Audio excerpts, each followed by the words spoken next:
It's time for our first installment of telling on other people generally, because I've thoroughly kicked off telling on myself specifically. So first of all, what am I talking about when I say that? So in case you don't know, I'm an expert in compliance.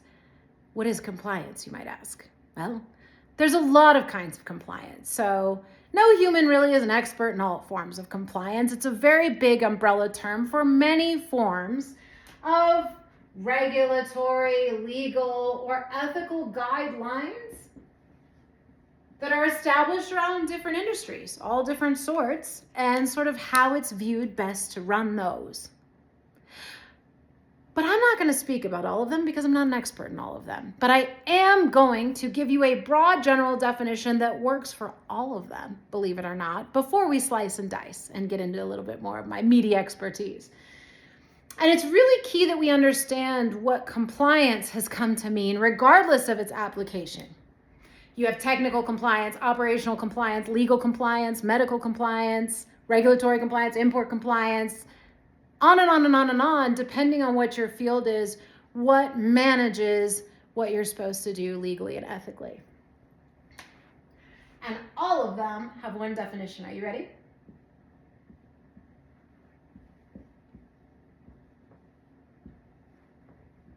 Lie to me. Now, I can't take credit for this definition. It was actually given to someone much more important than I am. We were speaking at an industry event back when I was fancy. And I was coming up against a few things, asking them, compliance people don't really get to speak honestly with anyone because we're the keeper of secrets, not the keeper of principles. And, after we'd been on a panel and spoken, we got behind some closed doors, a couple glasses of wine. He said, Emily, don't you know the definition of compliance by now? I'm a prodigious mind, but slow in many areas. Lie to me. That's what he said. Man, was he right. See, we live in a world where the records override reality. Isn't that wild? My job was to make sure that the records showed we followed the rules, regardless of the reality. I was very good at it. Be a very wealthy woman if I had just been willing to continue it. And everyone else is, by the way. This is pervasive application of what we're going to call legal fraud. I'll bring that up a lot. People are like, fraud isn't legal. Yeah, it is. As long as everybody's doing it, right? It's so funny because your parents say, if everyone does it, would you do it? Yeah, they do. They absolutely do, because we look at profit over principle and we actually think that they don't go hand in hand, which is wild. That's how bad this issue's gotten. We think the lying gets us further. Well, that's because it does in the short term. Think about it. You get in trouble for something. Dang. If you can lie about what happened and get people to believe you, then you actually think that's what happened. We're more focused on other people's perception of our reality than the one we hold internally at the micro level. Taking that to the macro, what do you mean? Even if something happened, even if there's a legion of witnesses, if the record doesn't reflect that reality in certain ways, and it's not proven in a court of law, then it didn't happen. Or, well, what if it didn't happen, but it's proven in a court of law? Then it did. Because our records override reality. The human truth, speaking our truth, is no longer a form of record that we respect. Right? So people in compliance are taught you manage the record, not the reality. But guess what, team? The reality catches up. When I was in college, I was studying accounting. My degree's in accounting, my bachelor's. And back then, Enron was actually in the process of happening. And it blew my mind because every time I would come into the business desk at the business college, there was this little list of most trusted professions. And at the very top was accountants. And at the very bottom were lawyers. I was like, yeah, that's right. I'm going to be an accountant right on the side of right. Always the little crazy idealist, And then I went and took the specialized course to study for the CPA when I thought that was still on the side of good. And you know what I learned? Every single CPA worth their weight in salt was a lawyer.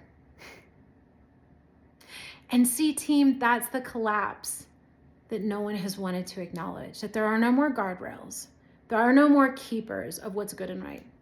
You should be able to trust your compliance people that when they tell you something, they're speaking the truth, not the best liars. And that's exactly what they are.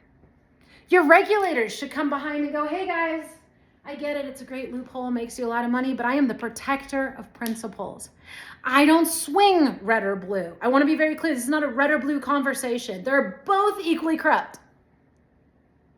This is about driving the side of right to protect you. So this Christmas, I want you to think about it. I want you to think about what character really means to you. Where you lie in your life, instead of taking the harder road of accountability, and where you trade the lie for truth.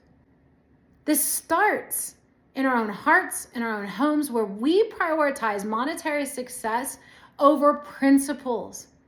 We would rather be lied to than hear the hard truth. But the truth is what sets you free. Sorry to get silly about it.